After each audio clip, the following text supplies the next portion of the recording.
E aí, gente, tudo bem com vocês? Sejam muito bem-vindos a mais um vídeo aqui desse canal. E hoje eu vou fazer um vídeo que eu já quero gravar há muito tempo, que é quais são os meus livros favoritos da vida. E essa tarefa de separar os livros que mudaram a minha vida, os livros mais importantes da minha vida, não é nada fácil, porque eu sou apaixonada por leitura há muito tempo. Eu comecei a ler desde muito pequenininha, lia livros infantis, obviamente, mas eu fui introduzida nesse universo da leitura por conta dos livros de romance. Eu lia muitos livros adolescentes, livros de romance, aqueles Como Eu Era Antes de Você, esse tipo de livro assim, eu lia demais, era apaixonada. E quando eu me converti de verdade, eu passei a ter muita fome e muita sede, muita vontade de buscar mais de Deus, e chegou um ponto em que eu queria entender melhor a Bíblia. E eu assistia várias pregações no YouTube e eu via vários pastores dizendo frases que tinham tirado de livro tal, enfim, e eu ficava, nossa, eu preciso ler esses livros, eu preciso conhecer essas coisas que eles conhecem, eu preciso entender melhor a Bíblia, eu preciso ler esses livros. Porém, tinha um grande empecilho: dinheiro, no caso, a ausência de dinheiro. O livro é muito caro. Eu ganhava alguns livros de vez em quando, de amigos, enfim, de irmãos da igreja, mas eu não tinha dinheiro para ter a minha própria biblioteca, como era o meu sonho de criança, ter uma biblioteca igual da Bela e a Fera. Ainda não tenho, como dá para notar, mas eu tenho muito mais livros do que eu imaginei que eu pudesse ter. E eu fui adquirindo com o tempo, fui ouvindo indicações, vendo indicações e fui me interessando por um universo, enfim, você vai lendo e dentro de um livro um autor vai citando outro, que vai citando outro, e você pensa, tenho que ler esse aqui também, esse aqui parece muito bom e aquele ali também parece muito bom. E vamos para a lista dos livros que mudaram a minha vida. Qual foi o critério para escolher? Parando para pensar agora, não teve critério nenhum. Como é que eu digo que um livro mudou a minha vida? Tem muitos livros não cristãos que mudaram a minha vida, de utopia, distopia, fantasia, livros acadêmicos mesmo, que eu poderia citar aqui. Porém, se eu citasse eles, eu estaria sendo mentirosa comigo mesma e querendo aparentar uma coisa que eu não sou, porque nenhum desses livros mudou tanto a minha vida quanto os que eu vou falar agora. O primeiro livro dessa lista é um clássico da literatura cristã, Confissões, de Agostinho, de Hipona. E por que esse livro mudou tanto a minha vida? Agostinho aqui, ele faz meio que uma autobiografia em forma de orações e de confissões, como o próprio título do livro mostra. Agostinho, ele vai narrar a história de conversão dele, ele confessa os pecados dele, e é um livro muito profundo, muito filosófico. Eu não sei se você já teve contato com a literatura agostiniana. É um livro que me inspirou muito a escrever as minhas próprias confissões. E até hoje é um hábito que eu carrego na minha vida, ter o meu caderno de oração e olhar para a vida de Agostinho, olhar para quem ele era e ver quem ele se tornou e ver o entendimento que ele teve de Deus é muito transformador para as nossas vidas. A piedade com que ele escreve acerca do caráter de Deus, das obras de Deus. E se você deseja ser um cristão mais piedoso, mais fervoroso na sua vida de oração, dê uma chance para esse livro, porque ele, acredito, que ele vai ser transformador na sua vida, assim como ele foi transformador na minha vida. O próximo livro é da mesma coleção, que é o livro Imitação de Cristo, do Tomás de Kempis. Esse livro também é considerado um clássico da literatura cristã. E, gente, pense num livro para te humilhar. E cada capítulo vai trazer uma instrução acerca de como ser mais parecido com Cristo, de como a nossa vida deve ser uma vida de piedade, uma vida de santidade. E quando você lê esse livro, você sente vergonha do cristão que você é, porque você percebe o quão longe você está de ser, de fato, uma imitação de Cristo. O próximo livro já é figurinha repetida aqui desse canal, que é Liturgia do Ordinário, da T.T. Warren. Ele vai falar acerca da rotina, do dia a dia, da nossa vida quanto pessoas, não somente quanto cristãos. E como nós podemos encontrar Deus em meio à rotina, em meio à correria. Como Deus pode estar presente em cada mínima atitude do nosso dia. Do levantar ao deitar, enquanto a gente escova os dentes, enquanto a gente faz uma refeição. Não somente quando a gente faz coisas espirituais, como ler a Bíblia e orar ou ir à igreja, mas em todos os momentos Deus está presente. Esse título, Liturgia do Ordinário, é porque liturgia está atrelado a rituais de rotina, e ordinário está atrelado àquilo que é comum. Então, são os rituais de uma vida comum que podem nos levar para mais perto de Deus. Toda vez na minha vida que eu tenho que falar de livros e de autores que eu gosto, eu tenho que falar do Timothy Keller, porque o Timothy Keller é um dos meus autores favoritos. E esse livro é o meu favorito dos livros escritos pelo Timothy Keller, Deuses Falsos. As promessas vazias do dinheiro, sexo e poder e a única esperança que realmente importa. Esse livro aqui fez a minha cabeça fazer assim, ó. A forma como ele adentra nas histórias, ele vai falar da história de Jacó, de Lia, Raquel, de Jonas, enfim. Ele vai trazer várias histórias de uma maneira que a gente nunca viu.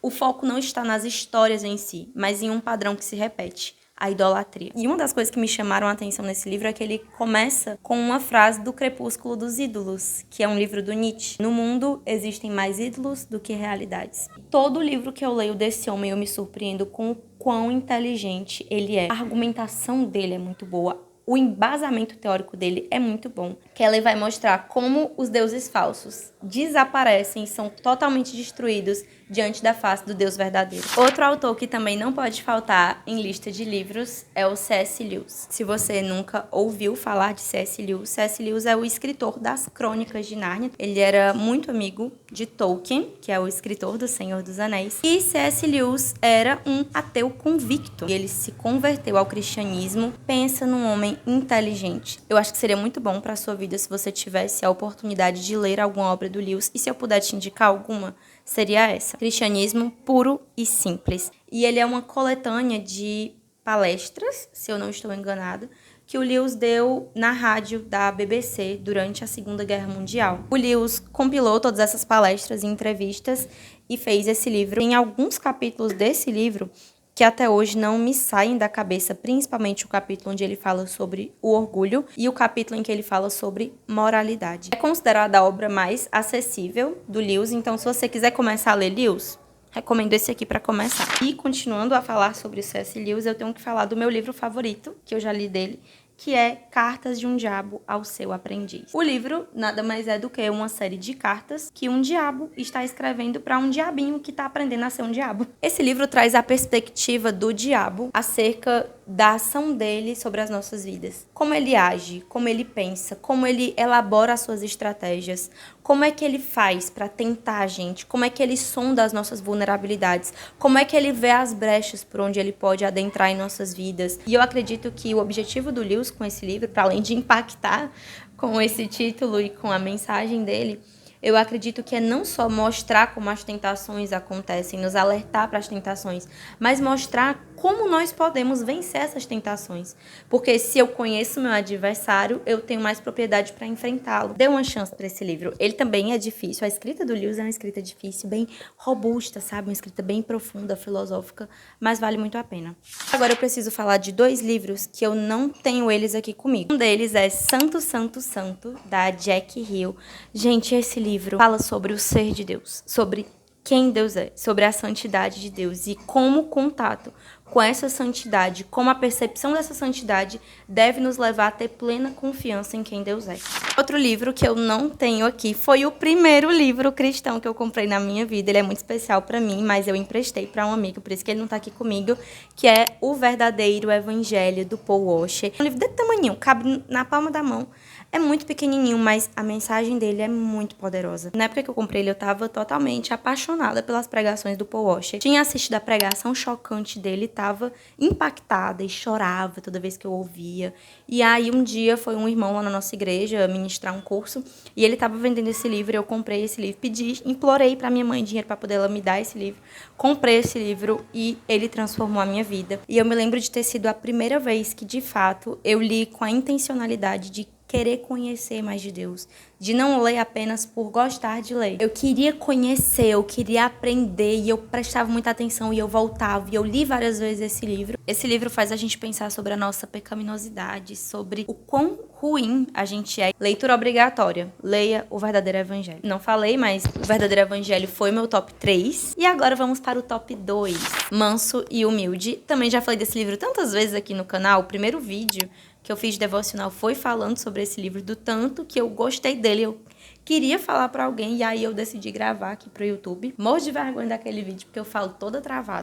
E a mensagem desse livro é uma mensagem muito poderosa. Quando eu ouvi a primeira vez falar desse livro aqui, eu pensei, é mais um daqueles livros de teologia que traz Jesus como aquela pessoa açucarada, como aquela pessoa mole. Aquela visão reducionista da pessoa de Jesus, como aquela pessoa good vibes e que tá tudo bem. E, na verdade, eu foi com vergonha quando eu comecei a ler esse livro, porque esse livro é muito libertador. É muito libertador daquela ideia de que, quando eu peco, eu preciso me afastar um tempo de Deus porque Ele está decepcionado comigo, Ele está triste comigo e Jesus vai me rejeitar se eu fizer tal e tal coisa. E uma mensagem que esse livro traz é que Jesus não lança fora aqueles a qual Ele escolhe. Jesus, ao contrário do que a gente pensa, Ele não nos tolera. Jesus, Ele nos deseja, Ele nos quer por perto, Ele quer a nossa companhia. E se a pessoa mais ofendida com todos os nossos pecados é Ele, Ele também é a pessoa mais adequada para nos oferecer perdão. E é isso que Ele oferece o seu amor, o seu perdão. E o contato com o amor de Cristo é um contato tão constrangedor, você se sente tão amado, você se sente tão constrangido porque você pensa, Senhor, como o Rei do Universo pode me amar tanto? Mesmo que a gente nunca seja capaz de amar a Deus como Ele nos ama, porque de fato a gente nunca vai ser capaz, Ele continua nos amando e Ele não nos lança fora. E aqui a gente vai pro meu livro favorito da vida, o meu top 1, que eu já li e reli acho que umas 3 vezes, se eu não tô enganada, 3 ou 4, que é Em Busca de Deus, do John Piper. Eu encasquetei com esse livro uma vez, eu vi ele num vídeo, acho que do 2 Dedos de Teologia, eu vi ele num vídeo, e eu me lembro do Iago Martins ter dito que esse livro era o favorito da vida dele, que tinha mudado a vida dele. E eu fiquei muito curiosa, né? Quem é esse tal de John Piper? Por que o livro desse homem é tão bom? Se eu não estou enganada, originalmente ele foi publicado como Teologia da Alegria, e depois foi, em uma nova edição, foi mudado para esse nome. Esse livro traz a primícia principal de todos os livros do John Piper, porque ele meio que repete isso em todos os outros livros. Deus é mais glorificado em nós, à medida em que nós estamos mais satisfeitos nele. A alegria de Deus é ver o seu povo contente com quem ele é. Deus quer que a gente deseje a sua presença. Deus quer que a gente ame a sua presença, que a gente sinta alegria na sua presença. E o John Piper vai dizer que muitos cristãos são infelizes e fracassam na sua vida espiritual porque não têm dimensão do quão bom Deus é e de quão bom é desfrutar da presença dele. E ele vai nos mostrar como ter alegria nessas coisas. Como eu posso ter alegria na vida de oração, como eu posso ter alegria na leitura bíblica, como eu posso ter alegria na comunhão. Se você quer mudar o seu relacionamento com Deus, se você quer mudar a maneira como você tem vivido, leia todos esses livros que eu indiquei, mas principalmente leia Em Busca de Deus. E ele vai te dar uma vontade muito grande de sentir toda essa alegria que o John Piper descreve nesse livro, toda essa satisfação que ele descreve nesse livro. Ao todo foram 10 livros, né? Um número fechadinho, bonitinho, nem foi combinado. Fala aqui nos comentários, você já leu algum desses livros? Você tem interesse em ler algum desses livros? Você já pensou em comprar algum desses livros? Eu gostaria de finalizar esse vídeo dizendo que, para além de todos esses livros que eu indiquei, existem 66 livros que mudaram a minha vida. Muito mais do que esses aqui que eu indiquei. E esses livros estão aqui, todos condensados na Bíblia, a Palavra de Deus. A Palavra de Deus mudou a minha vida, transformou a minha vida. Ler a Bíblia mudou a minha vida. Eu já repeti isso tantas vezes aqui no canal e eu vou repetir quantas vezes forem precisas. Você precisa ler a Bíblia. Todos esses livros que eu indiquei, todos, são livros bíblicos, baseados na palavra do Senhor. Sem ela, nenhum desses outros livros existiriam. Todos eles têm embasamento na Bíblia. Aqui no canal tem alguns vídeos onde eu falo sobre leitura bíblica, sobre como ler a Bíblia, sobre a importância disso. E eu espero que de alguma forma sua vida tenha sido edificada com esse vídeo, que você possa ter se informado, ter pegado as indicações de livros e que o Senhor continue falando com você a cada dia, que você não desanime de buscá-lo, que você não desanime de conhecê-lo e que esse canal possa te ajudar nesse processo. E eu vejo vocês no próximo vídeo, gente. Um beijo e tchau!